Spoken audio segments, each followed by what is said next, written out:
You had a group on one side that was bad, and you had a group on the other side that was also very violent. In the wake of Donald Trump's failure to denounce neo-Nazis in Charlottesville quickly or sternly enough to satisfy his detractors, Hollywood has become a no-go zone for supporters of the president. Well, The Hollywood Reporter reached out to more than 50 members of Friends of Abe, a private group whose membership is made up of conservatives working in Hollywood, to gauge their support, or lack thereof, for the president. First off, 90% refused to speak on the record. "Too hot, no way," said one filmmaker. "No upside," said another.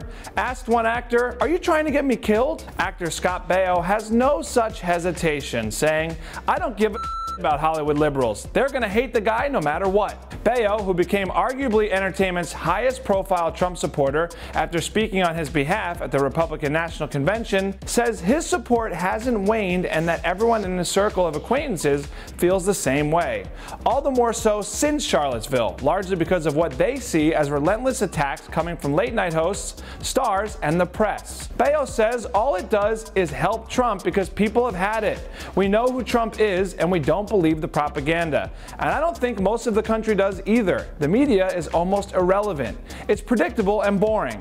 I want the man to get his agenda through, and everything else is a sideshow. Trump supporters in Hollywood uniformly believe he is being attacked from all sides and that his quotes are being taken out of context. Says producer Frank DiMartini, "I've heard no one at all lose faith." The Charlottesville controversy went into overdrive after Trump condemned both sides, the alt-left and alt-right, and many in Hollywood were incensed. But Justified actor Nick Searcy says many of his left-leaning colleagues in Hollywood are playing fast and loose with the president's words. Trump didn't say some nice people were Nazis. He said there are some nice people who don't want monuments torn down. This movement to erase the history of the Democrats' support for the Confederacy and the KKK is ridiculous. Mel Flynn, an actress who was a Trump delegate at the Republican convention, says the president has more supporters in Hollywood than many realize. Hollywood conservatives are very hesitant to speak out in support of Trump because they fear that they will never work again, she says. There's a lot of truth to that.